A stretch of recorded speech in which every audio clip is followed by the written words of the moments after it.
बिस्मिल्लाहिर्रहमानिर्रहीम। अस्सलामुअलैकुम। सऊदी अरब की अब तक की आम खबरों के साथ मैं हूं आमिर शहजाद। अगर आप भी सऊदी अरब के हालात और वाक़यात से बाखबर रहना चाहते हैं तो वीडियो को पूरा देखिएगा। बढ़ते हैं खबरों की जानिब और शामिल करते हैं आज की पहली खबर।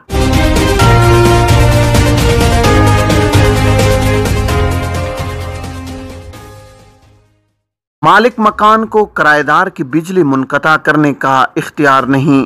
सऊदी अरब में इजार नेटवर्क का कहना है कि फ्लैट किराए पर देने के बाद मालिक को डुप्लीकेट चाबी लेने का हक नहीं है। इस हवाले से किसी भी इख्तिलाफ की सूरत में मुताल्लिका अदालती इदारे से रुजू किया जा सकता है। अक्काज़ अखबार के मुताबिक अल-इजार नेटवर्क के ज़वाबित में कहा गया है कि मालिक को ये इख्तियार नहीं है कि वो फ्लैट या रिहायशी मकान की बिजली, पानी या गैस मुनक़ता करे। इस सूरत में ये खिलाफ कानून तस्वुर होगा। ज़वाबित के मुताबिक किसी भी नोयत का इख्तिलाफ होने पर किराएदार को हक हासिल है कि वो किरायादारी के कानून के मुताबिक रियल स्टेट सालिसी के इदारे से रुजू करे। वाज़ेह रहे कि इजार नेटवर्क की जानिब से रिहायशी अपार्टमेंट्स के हवाले से हर किस्म की वसूली और अदायगी डिजिटल रसीद के जरिए की जाती है। किरायादारी की खिदमात के लिए डिजिटल किरायानामा जारी करना बुनियादी शर्त है, जिसे इजार नेटवर्क के जरिए तस्दीक कराना भी जरूरी होता है। किराएदार और मालिक मकान की जानिब से मुत्तफिक तौर पर शराइत तय किए जाने के बाद किरायानामा की तस्दीक की जाती है, जिस पर फरीकैन के दस्तखत होना जरूरी होता है। निजी इदारों और कंपनियों के मुलाजमीन कितनी छुट्टियां ले सकते हैं? सऊदी वजारत अफरादी को तो समाजी बहबूद ने निजी इदारों और कंपनियों के मुलाजमीन की छुट्टियों के हुकूक से मुतालिक ज़वाबित जारी किए हैं। आजिल वेबसाइट के मुताबिक वजारत अफरादी को अपने बयान में कहा है कि कारकुन हर साल कम से कम 21 रोज़ की छुट्टी का इस्तेहकाक रखता है। अगर मुसलसल 5 बरस तक किसी आजिर के यहाँ बतौर मुलाजिम गुजार चुका हो तो ऐसी सूरत में उसकी सालाना छुट्टी कम से कम 30 रोज़ हो जाती है। सालाना छुट्टी तनख्वाह समेत मिलती है। आजिर अपने मुलाजमीन को छुट्टी लेने के औकात काम की जरूरत के हिसाब से मुतय्यन कर सकता है। आजिर को इस बात का हक है कि वो अपने यहाँ काम को रवां दवां रखने और छुट्टियों से मुतासिर होने से बचाने के लिए मुलाजमीन की छुट्टियों का दौरानिया तकसीम कर सकता है। इसकी जिम्मेदारी होगी कि वो कारकुन को छुट्टी के वक्त से कम 30 रोज़ कबल आगाह करे। वजारत अफरादी कोत का कहना है कि अजीर आजिर की मंजूरी से अपनी मुकम्मल सालाना छुट्टी या उसके चंद रोज़ अगले साल में मुंतकिल कर सकता है। आजिर को हक है कि वो छुट्टी के इस्तेहकाक के साल के अख्तिताम पर कारकुन की छुट्टी ड्यूटी की जरूरत के तहत ज्यादा से ज्यादा 90 दिन तक मुलतवी कर सकता है। वजारत अफरादी कोत के मुताबिक अगर आजिर ड्यूटी के तकाज़ों के पेश नज़र सालाना छुट्टी ज्यादा तवील मुद्दत तक मुलतवी कर रहा हो तो ऐसी सूरत में उसे अजीर की तहरीरी मंजूरी लेना होगी। मुताल्लिका साल की छुट्टी अगले साल के अख्तिताम तक मुलतवी नहीं की जा सकती।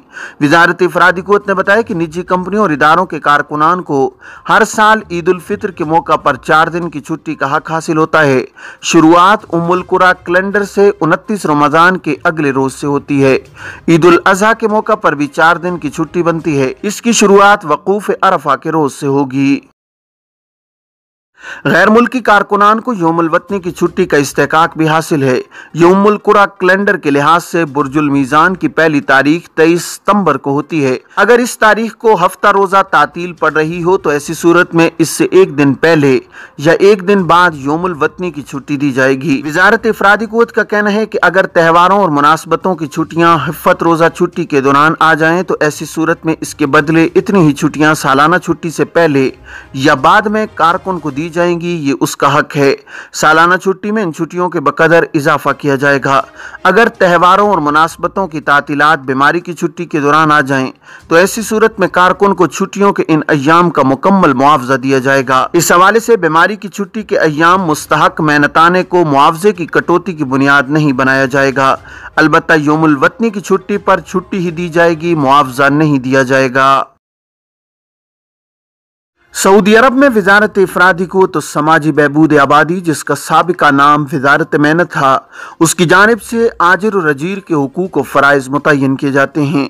फरीकैन में इख्तिलाफ होने की सूरत में वजारत अफरादी क़ुव्वत के ज़ेली इदारे, जिसे अरबी में मकतबुल अमल कहा जाता है, उससे रुजू किया जाना चाहिए। एक शख्स ने हुकूक के हवाले से सवाल किया है कि गुज़श्ता 28 बरस से एक कंपनी में मुलाजिम हूँ, मगर अब कंपनी की जानिब से मेरे वाजिबात अदा नहीं किए जा रहे, किस से राब्ता किया जा सकता है? सऊदी वजारत इफरादी को तो समाजी बहबूद आबादी के कानून के मुताबिक आजिर और अजीर के माबैन किसी भी इख्तिलाफ होने की सूरत में लेबर कोर्ट से रुजू किया जाए, जहां केस का जायजा लेकर फैसला किया जाता है। मुमलिकत के कानून मेहनत के मुताबिक गैर मुल्की कारकुनों के हुकूक के तहत आजिर पर लाजिम है कि वो अपने कारकुनों के हुकूक व वाजबात की अदायगी को यकीनी बनाए। हुकूक की अदम अदायगी की सूरत में वजारत इफरादी कुव्वत के झेली इदारे लेबर कोर्ट से रुजू किया जा सकता है, जिसे अरबी में मकतबुल अमल कहा जाता है। वजारत इफरादी कुव्वत के कानून के मुताबिक कारकुनों के हुकूक का तयन किया गया है, जिसके तहत 5 बरस मुसलसल मुलाजमत करने की सूरत में हर 1 बरस के मुकाबिल आधी तनख्वाह अदा की जाती है। मुसलसल मुलाजमत के 5 बरस मुकम्मल होने के बाद जितने बरस की मुलाजमत होगी, इन्हें हर 1 बरस के मुकाबले में 1 माह की तनख्वाह अदा की जाएगी। इस हवाले से वजारत इफरादी कुव्वत के झेली इदारे, जिसे मकतबुल अमल कहा जाता है, उससे रुजू करके वाजबात की अदायगी न होने पर शिकायत दर्ज कराई जा सकती है।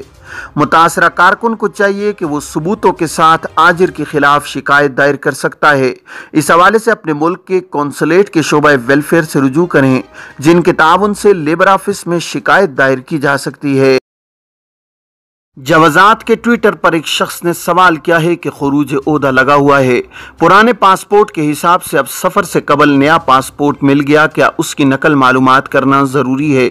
सवाल का जवाब देते हुए जवाजात का कहना था कि दूसरे पासपोर्ट की जवाजात के सिस्टम में नकल मालूमात के लिए जवाजात के अबशर या मुकीम प्लेटफॉर्म के जरिए कार्रवाई मुकम्मल कराई जा सकती है।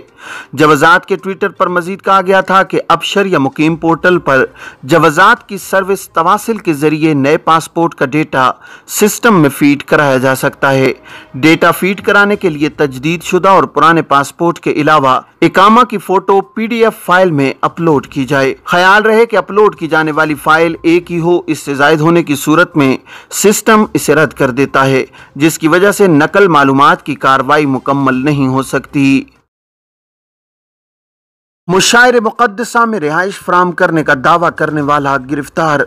मक्का मुकरमा पुलिस ने आज़मीन हज को मुशायर मुक़द्दसा में रिहाइश और ट्रांसपोर्ट की सहूलत फराम करने का दावा करने वाले शख्स को गिरफ्तार कर लिया है।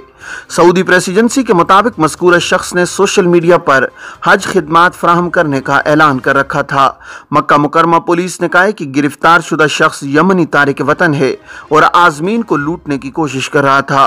पुलिस ने कहा है कि सोशल मीडिया पर चलाए जाने वाले इश्तिहार की बुनियाद पर कार्रवाई हुई और मुलव्विस शख्स की शनाख्त हो गई।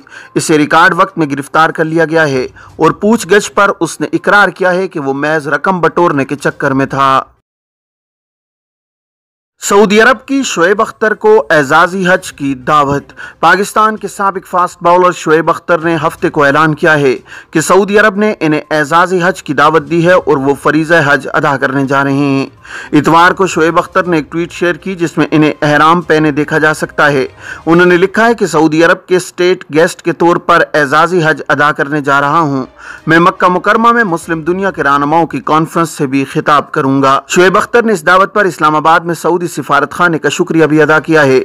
जो मुसलमान जिस्मानी और माली तौर पर मुस्तहकम हैं, इनके लिए जिंदगी में एक मरतबा हज करना फर्ज है। कोरोना की वजह से हज पर पाबंदी थी, लेकिन 2 बरस के बाद सऊदी हुकूमत ने दुनिया भर से 10 लाख मुसलमानों को हज की इजाजत दी है। मदीना मुनव्वरा में इलेक्ट्रिक गाड़ियों के 12 रिचार्जिंग पॉइंट्स का मंसूबा। सऊदी अरब में मदीना मुनव्वरा म्यूनसिपलिटी ने मुख्तलिफ मकामात पर इलेक्ट्रिक गाड़ियों के 12 रिचार्जिंग पॉइंट्स कायम करने के लिए निजी कंपनी से मुआहिदा किया है। सऊदी खबर रिसाई एजेंसी SPA के मुताबिक बिजली से चलने वाली गाड़ियों के रिचार्जिंग स्टेशन के तामीर के पहले मरहले में शरीफ होल्डिंग ग्रुप के साथ मुआहिदा किया गया है। मुआहिदे पर रीजनल सेक्रेटरी इंजीनियर फाद बिन मोहम्मद, जबकि अल शरीफ होल्डिंग कंपनी की जानिब से ग्रुप के CEO डॉक्टर अहमद संदी ने दस्तखत किए हैं। इलेक्ट्रिक कारों के लिए रिचार्जिंग स्टेशंस के कयाम का मकसद लोगों को बिजली से चलने वाली गाड़ियों की जानिब राग़िब करना है। मजीद रिचार्जिंग स्टेशंस भी कायम किए जाएंगे ताकि लोगों को अपनी गाड़ियां चार्ज करने में सहूलत मिले। इलेक्ट्रिक गाड़ियां माहौल दोस्त हैं, जिससे कार्बन गैस का इखराज नहीं होता और इसके मुज़र असरात से माहौल भी महफूज रहता है। नए कायम किए जाने वाले चार्जिंग स्टेशंस पर EC और DC दोनों सहूलतें फराहम की जाती हैं, जबकि चार्जिंग की सलाहियत भी 22 से 200 किलोवाट तक होती है। ये थी अब तक की आम खबरें। आप तमाम अहबाब के कीमती वक्त का बहुत शुक्रिया। अपना, अपने इर्द गिर्द के लोगों का बहुत सारा ख्याल रखिएगा। मुझे दीजिए इजाज़त। अस्सलामु अलैकुम वरहमतुल्लाहि वबरकातुहू।